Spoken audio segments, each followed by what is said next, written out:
சிறகடிக்க ஆசையில மீனா தனக்கு கிடைச்ச பெரிய ஆர்டர நல்லபடியா முடிக்கணும் அப்படின்றதுக்காக, ஒரு ஃபினான்சியர் கிட்ட கடன் கேட்குறாங்க. அந்த ஃபினான்சியர் சிந்தாமணியோட ஹஸ்பண்ட் தான். ஆனா இது தெரியாம தான் மீனா கேட்குறாங்க. ஆனா அவரும் நல்ல மனுஷனா தான் இருக்காரு.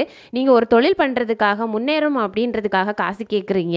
அதுக்காக நான் குடுத்துடுறேன்" அப்படின்னு சொல்லிட்டு காசையும் குடுத்துடுறாரு. ஆனா சொன்ன மாதிரியே 2 நாளையிலே குடுத்துருங்க. வட்டியெல்லாம் வேண்டாம் அப்படின்னு சொல்றாங்க.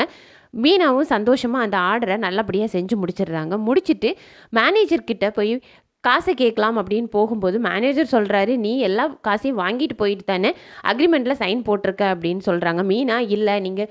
25,000 தான் குடுத்தீங்க. இன்னும் ரூ. 1,75,000 எனக்கு வரணும்" அப்படின்னு சொல்லும்போது, "இல்லையே நீ எல்லாத்தையும் வாங்கிட்ட" அப்படின்னு சொல்லிட்டு மீனா கையெழுத்து போட்ட மாதிரி ஒரு டாக்குமெண்ட்ட குடுக்குறாங்க.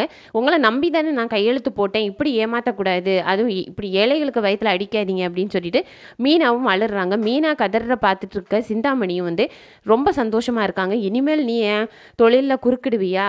நீ இப்போதுலேருந்தே இந்த தொழில் விட்டு வெளிய போக போற பாரு" அப்படின்ற மாரி சிந்தாமணி பேசிக்கிட்டே விஜயாக்கும் கால் பண்ணி சொல்லிர்றாங்க. "உங்க மருமகளுக்கு ரூ. 2,00,000 நஷ்டமாயிருக்கு. அவ இனிமேல் உங்க வீட்ட விட்டே வெளிய இறங்க மாட்டா" அப்படின்னு சொல்லிட்டு.